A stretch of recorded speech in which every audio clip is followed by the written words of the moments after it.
Hey guys, welcome back to the channel. Today we got another good one. This is a 2011 Honda Pilot and we have an oil leak. I went ahead and I diagnosed it. It looks like the variable valve timing solenoid, aka Vtec solenoid, is leaking. This car does have two of them. There's a right and a left. Fortunately for us, this is going to be the left side, which would be the front of the motor. So let's get to it. So we are on the right side of the engine, and the first step to this is you got to remove this coolant bottle. The way this works is you got to get something like a flathead screwdriver, or I like to use my trusty knife. You go in here and you just kind of separate that tab and you pull up. Now I'm holding the camera with the other hand, so I have to kind of set you guys down. Now that we have the coolant bottle out of the way, we tuck that up on the side there. This is the area that we're going to be working in. Now the camera probably won't be able to pick it up that great. Let me see if I could get you guys in there. But you can see there's a lot of oil leaking down there. Now I went ahead and I removed my dipstick. It would normally go right here. I just got it out of the way. Sorry I didn't show that on camera. I did it earlier. And what we're going to do here is we're going to remove the solenoid pack. Now, this solenoid pack has 3 bolts. One is up here, it's a 10 millimeter, and then there's 2 more down here. Let me get you guys zoomed in on the camera. If you guys can kind of see those 2 10 millimeters right there, those have to come out as well.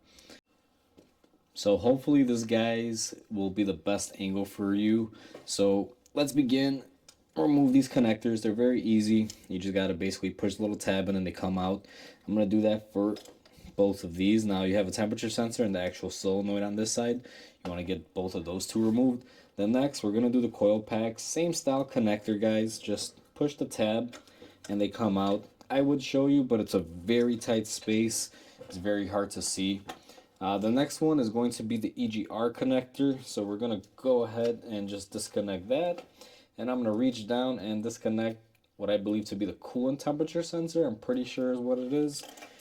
And now we have this bracket loose. Once we get that out of the way, there's a 10 millimeter bolt here and here that you got to remove. I will be honest, I did kind of do this previously because I had to diagnose the leak. So I only put 1 bolt in here, but you take that off. And then there is another one down here that you can get from the bottom side of the wiring. Now I'm going to take this bracket off and show you guys. See how there's one here and one there. Now I had to remove everything. Like I said, I diagnosed this previously and I kept the 1 bolt to the side because I kind of wanted to show you guys the process of how to do this live instead of me just starting the video halfway through when the solenoid's already out. That way you guys can, kind of understand a little bit better and see more. So now that we have wiggle room to our wiring harness, we're going to take our 10 millimeter. Now I'm using mine on the gun. You can use a ratchet. We're going to undo that bolt up top, and then we got another one in the bottom and the one right next to it on the bottom. And always pull your bolts by hand, guys. And when you're pulling out bolts, kind of remember where they go. Now in this case, these 2 bottom ones are exactly the same height, but if you'll notice, if I take off my top one, it's a lot longer.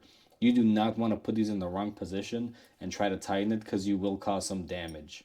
Now that we're back, after you remove your bolts, what we're going to do is just grab your solenoid, and now you just want to gently pick up on it and it should kind of slide out. Now this does have dowels on here. If you'll notice, it has 2 dowels that line it up. Sometimes it can be a little stuck on there. You can always just kind of, wheel it back and forth, or lightly, gently, maybe tap here. And when I mean tap, I mean like gentle, guys. Maybe with like a 3/8 socket or something. Just give it a little tap. Should break it off and it comes off fairly easy. So once you remove this, you'll also notice you have your gasket here. Now what happens on these is this gasket gets very brittle and basically leaks out. In my case, I have a leak from the gasket and it's also leaking from the pressure sensor. Now, I could get those 2 things individually, but for the price of getting a new solenoid, I went ahead and talked to the customer. They opted to just get the whole new solenoid. This car came in with a oil leak. Now, the way that these leak oil, and I'll grab the camera and show you here in a second, it'll almost look like it's a valve cover gasket leak. Now, this engine has had valve cover gaskets done to it. I believe I did these about a year ago. And now I noticed on the last service, the last oil change that we did, that it had a leak from the front. I checked out my valve cover gasket and it doesn't appear to be leaking. Normally, if it's your valve cover gasket, you'll have like a pool of oil everywhere. This leak was defined just to this particular corner. Now that we have our solenoid off, guys, you guys will notice that there is a plate here. Now I went ahead and I rinsed this off with some brake cleaner to kind of show it a little easier. What you're going to want to do is take your little pocket screwdriver and kind of come up here in the corner, and you'll notice that there's actually a plate here. You want to be gentle with this. Now it depends on if you get the plate or not. Now I got a new plate, so I'm not really too worried about it. But what you're going to want to do is just try to get this to come off. Sometimes they're a little bit stuck on there. And when you remove that, you guys will notice that there is another gasket underneath and there is a screen mesh. Now, I always like to get, a kit that comes with the plate, the solenoid, and everything. Just makes it a lot easier. So just to show you guys, this is what you're left with once you remove your solenoid with the upper gasket and then that plate and the lower gasket. This is what we're left with. What you're going to want to do at this stage is just clean up this area with some brake cleaner, get it nice and clean. Try not to get dirt in there because you can see you are open to your engine here. There is some part of the valve train that is exposed, mainly where the oil will get pressurized to go into the engine on the actuator, so you definitely don't want to get any dirt or anything in there.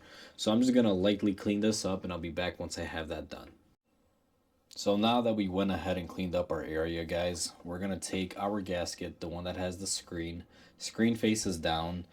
What you do is lay it in here, and you want to be gentle with this. And what I like to do, and it may be hard on the camera to pick up, I kind of press it into place. Just make sure that it fits in there really good. You don't want to pinch it. This is an O-ring design, so if you pinch it, it will give you some trouble. So once you are happy with it, and I'm pretty much happy with this one, it's in place. Now that we have the gasket on there, you're going to want to take the metal plate, just clean it up. What I do is I take some brake cleaner, just, spray it, wipe it all down, make sure it's nice and clean. You definitely don't want to have dirt on this. This is really only one way you can go on. You can't really flip it like this or do this because it does have 3 holes. So all you really have to do, and I'm just going to wipe it again here just to make sure. And all you really have to do is just line it up to the bolts, and that's how you do that portion of it. Now, this is going to have a tendency to want to slide on you. I don't know if you guys saw it. It will slide. I just kind of lay it in there. Now that we have our plate in there just sitting, what I like to do is I grab my new solenoid pack. The gasket is already pre-installed. It goes on just like the other one on the bottom. I make sure it's nicely put in there. Now, I do the same thing on this one. Now, I'm not going to spray brake cleaner, but I take my clean rag. I just wipe it, make sure that everything is nice and clean. There's nothing stuck on the gasket. Now, you got to be careful. These are a little tricky because when you get these new solenoids, these little retainers here come off. I don't know how well the camera will pick it up, but see how they come off? You got to be careful not to drop them into the engine.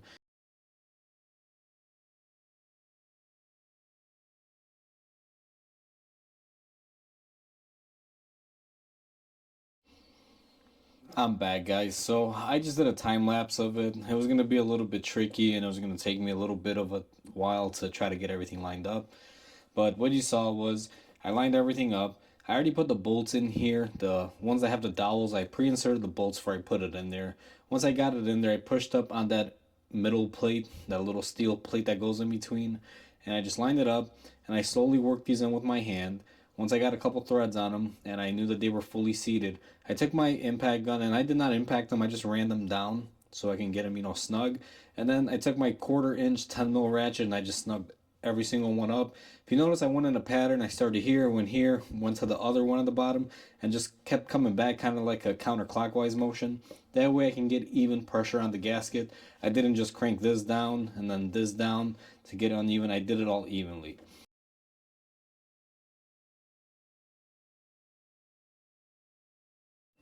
So I just did a quick time lapse of the reinstallation, guys. It's quite simple. How you removed it is how it goes back on.